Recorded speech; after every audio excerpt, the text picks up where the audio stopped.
వారు గాంధీ అనే పేరు పలకడం ఇష్టం లేదు. గాంధీ పేరు పలికిన ప్రతిసారి మహాత్మా గాంధీతో పాటు రాజీవ్ గాంధీ, సోనియా గాంధీ, రాహుల్ గాంధీ, ప్రియాంక గాంధీ గుర్తొస్తారు. కాబట్టి రాజకీయంగా వాళ్ళు ఎదుర్కొనే సత్తా లేదు. కాబట్టి పిరికితనంతో ఇలాంటి పనులు చేస్తా ఉన్నారు. ఏమైతుంది మోడీ గారు, అమిత్ షా గారు, మహాత్మా గాంధీ పేరు మీరు మనరేగా తీసేస్తే మాత్రం మన గుండెల నుంచి పోతుంది ఆ పేరు. మనం బ్రతుకున్నంత వరకు, మన పిల్లలు బ్రతుకున్నందుకు, పిల్లలు బ్రతుకున్నంత వరకు ఈ దేశం జాతిపిత ఎవరంటే మహాత్మా గాంధీ అని చెప్తారు. జాతిపిత స్థానం మారదు. జాతిపిత స్థానాన్ని మీరు మార్చలేరు.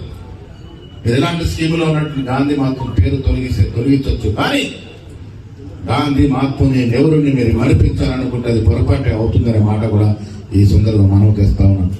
ఎందుకు గాంధీని మరిపించే ప్రయత్నం చేస్తా ఉన్నారు? ఎందుకు నెహ్రూని మరిపించే ప్రయత్నం చేస్తా ఉన్నారు? 12 ఏళ్ళు శ్రీరామచంద్రుడి పేరు మీద, ఆంజనేయ స్వామి శివుడి పేరు మీద మోసం చేశారు. ఇంకా దేశ ప్రజలకు అర్థమైంది వీళ్ళు చెప్పే మాయ మాటలు, కులాల మధ్య చిచ్చు వల్ల మా కుటుంబాలకు ఏమైతుందో ఆలోచిస్తా ఉన్నారు. చదువుకున్న వాడు మోడీ వల్ల, అమిత్ షా వల్ల, బీజేపీ ప్రభుత్వం వల్ల నా కొడుకు ఉద్యోగం వచ్చిందా, నా ఇంటి వల్ల మంచి జరిగిందని ఆలోచిస్తా ఉన్నాను. కాబట్టి మరొక్కసారి దీన్ని అటెన్షన్ డైవర్ట్ చేయాలని ఉద్దేశంతో ఇలాంటి కార్యక్రమాలు బాధపడతా ఉన్నారు.